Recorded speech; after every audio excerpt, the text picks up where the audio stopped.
क्या आप जानते हैं कि आपका कमर दर्द उस जगह से शुरू ही नहीं होता है जहां पर दर्द महसूस होता है। यानी कि आपके कमर में दर्द हो रहा है परंतु इसका असली दोष कहीं और होता है। आज की इस वीडियो में मैं आप लोगों को एक ऐसा सच बताने वाला हूं जो कि 90% लोगों को नहीं पता होता है और इसी वजह से उनकी कमर का दर्द महीनों और सालों तक भी ठीक नहीं हो पाता है। अगर आप इस वीडियो को अंत तक देखते हैं तो इसमें आपको पता चलेगा कि कमर दर्द का असली कारण क्या है और इस वीडियो के अंत तक जाते जाते मैं आप लोगों को उस कारण को आपके सामने बेनकाब करने वाला हूं। ज्यादातर लोग क्या सोचते हैं कि उनकी कमर में दर्द हो रहा है तो उनकी समस्या वहीं पर है, परंतु ऐसा नहीं होता है। मान लीजिए कि आपके घर में एक बल्ब है और bulb bar bar of on हो रहा है, तो ये हो सकता है कि आपके बल्ब में समस्या नहीं है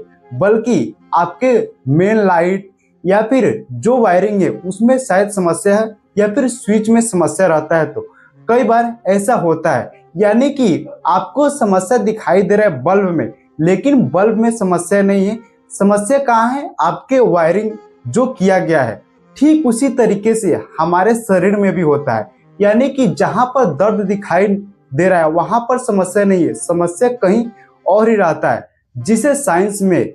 रिफर्ड पेन कहा जाता है। यानी कि समस्या जिस जगह पर आपको दिखाई दे रहा है एक्चुअली में समस्या वहां पर है ही नहीं बल्कि समस्या कहीं और ही होता है। आपके कमर का सबसे बड़ा मास्टर कंट्रोलर हमारा हिप और पेल्विस होता है, लेकिन जब आपका हिप टाइट हो जाता है और पेल्विस थोड़ा सा भी इधर उधर घसक जाता है तो उसके वजह से सबसे पहले आपके कमर में दर्द होना स्टार्ट हो जाता है। यानी कि जब आपकी हिप टाइट हो जाता है और पेल्विस थोड़ा सा भी इधर उधर खसक जाता है तो उसके वजह से आपके लंबर स्पाइन पर ज्यादा प्रेशर पड़ने लगता है, जिसके वजह से L4, L5 और S1 की नसें दबने लगता है और मसल्स टाइट होने लगता है, जिसके कारण आपके कमर में दर्द होने लगता है। इसका सिम्टम्स होता है जैसे कि चलने पर दर्द होना, उठने बैठने पर दर्द होना या फिर अचानक से उठते हैं तो ऐसे में आपको दर्द देखने को मिल सकता है। दूसरा, वीक कोर और लूज एब्डोमेन।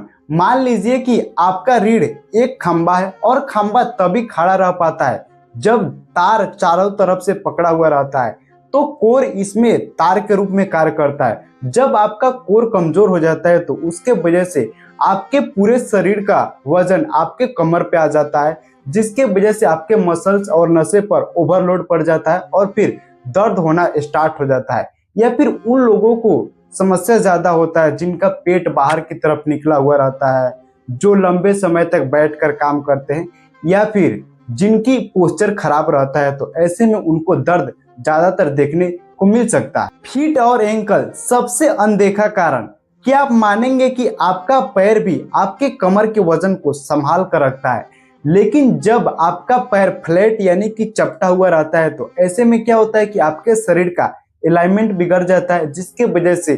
पैर, गर्दन, कमर ये एक चैन के रूप में क्या करते हैं कि प्रेशर डालता है, जिसे काइनेटिक चेन कहा जाता है, जिसके वजह से आपके शरीर में सिम्टम्स देखने को मिल सकता है जैसे कि चलने पर दर्द होना, उठने बैठने पर दर्द होना, या फिर अगर आप ज्यादा स्ट्रेस लेते हैं तो ऐसे में क्या होता है कि आपका मसल्स टाइट होने लगता है और कमर दर्द का कारण बन सकता है। क्योंकि स्ट्रेस लेने पर क्या होता है कि आपके शरीर में कार्टिसोल हार्मोन बढ़ने लगता है, जो कि आपके शरीर में ऑटोमेटिक मसल्स को टाइट बनाने लगता है, जिसके वजह से कमर दर्द का कारण बन सकता है। साथ ही अगर आप झुककर ज्यादा देर तक मोबाइल का इस्तेमाल करते हैं तो ऐसे में क्या होता है कि आपके स्पाइन पर ओवरलोड पड़ने लगता है और फिर कमर में दर्द का कारण बन सकता है।